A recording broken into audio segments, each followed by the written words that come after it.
our next question is going back to the marriage side. And this is coming from, many questions came from wives.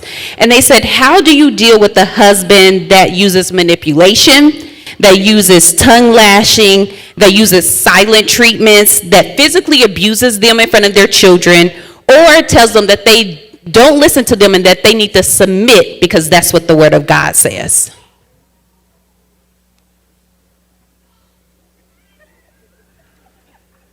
All right, she wants me to start, then she will jump in. If something has gotten to the stage of physical abuse, that is a lot already. So if there are people in that situation, please seek help immediately. Seek help immediately. It's a serious issue. You see, again, sometimes it's difficult to answer these questions because we don't have a full picture. In my close to 30 years of doing this job, there are some cases that are not marriage cases. They are not relationship cases. If you're married to someone that has bipolar, that is a medical situation. You don't need a marriage counselor. You need a psychiatrist. You need somebody else. That's a serious issue. So if somebody's maltreating you or hitting you for no reason, that is a big problem. Even if there's a reason, that's a big problem. So it might not even be a marriage coach or a relationship coach that your seminar that you need. So that's one. Number two, have these things always been like this? Or did it start at some point?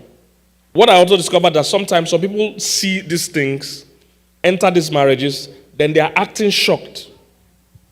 They're genuinely acting shocked that he's tongue. But this guy was tongue lashing you all through relationship. He was manipulating you all through the dating stage or relationship stage.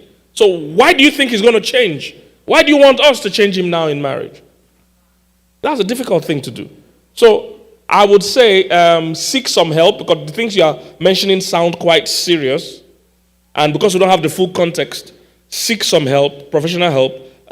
Prayer is always a good thing. You never go wrong with prayer, because God can now lead you and strengthen you to navigate. Because when people are in these situations, they also find it difficult to come out of those situations.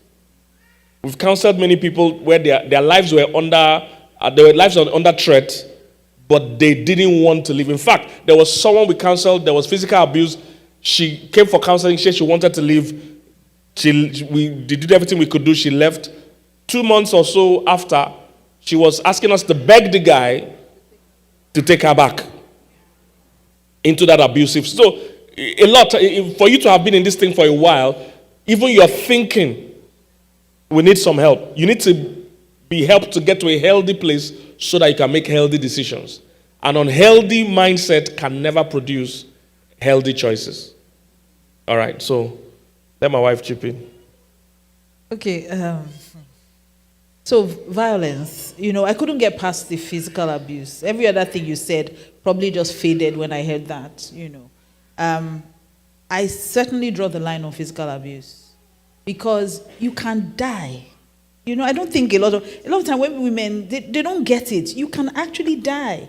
Even women who say, I stay in an abusive relationship because of my children, you will die. He will marry someone else and your children will suffer. There's no easier way to put it. I need you to understand that you can die. Now, when it comes to marriage, you must understand that the covenant of life is superior to the covenant of marriage. You must be alive to be married. So when this kind of thing is happening, the first thing you need to do is get help.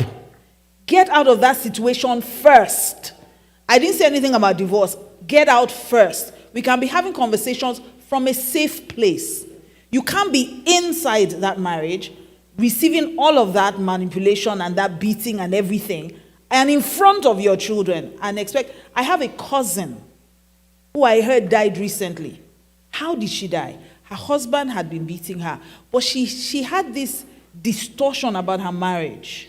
She just wore rose-colored glasses throughout that marriage. The guy was manipulative. The guy was taking her money, sleeping with other women, doing all kinds of things. And he beat her. She collapsed. Her children called 911. They came to the house and they resuscitated and they asked her if she wanted to file charges against him. And she lied. And her son was insisting, and she kept blinking at him. Don't do that. No, Nigerian mothers, when they look at you, you adjust. She looked at her children. Her children had to stick with the lie. Immediately they left. 30 minutes later, she collapsed and died. Why? Because you want to stay married. So I mean, when it gets to physical, I don't even play like that. Get help. Get out of that situation now. And then you can have the conversation from a safe place.